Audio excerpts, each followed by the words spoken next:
Pendidikan lingkungan sangat penting diberikan pada anak-anak sejak usia dini. Hal ini bertujuan menumbuhkan kepedulian dan kesadaran pada anak untuk selalu menjaga dan merawat lingkungan sekitar sehingga kebiasaan ini diharapkan tetap terbawa hingga dewasa nanti.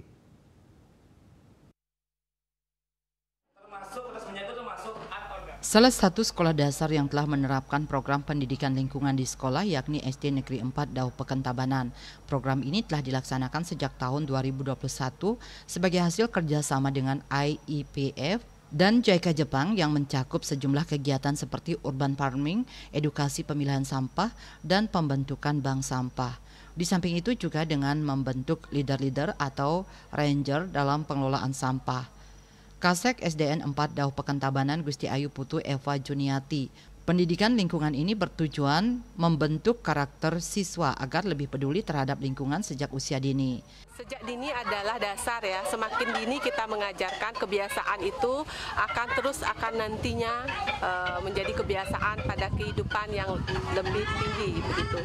Dan dari sini, dari mulai sekolah dasar, kita mulai dari hal-hal sederhana, yaitu mengurangi sumber sampah yang dihasilkan, kemudian belajar memilah sampah dan bisa memanfaatkan sampah yang mereka hasilkan menjadi nilai yang lebih tinggi. Begitu.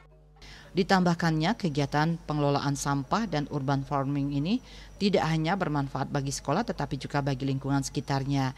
Kedepannya diharapkan semua sekolah bisa menerapkan pendidikan lingkungan bagi anak didiknya. Proyek kami ini berdampak ke tidak hanya di sekolah, di keluarga juga dan masyarakat sekitar.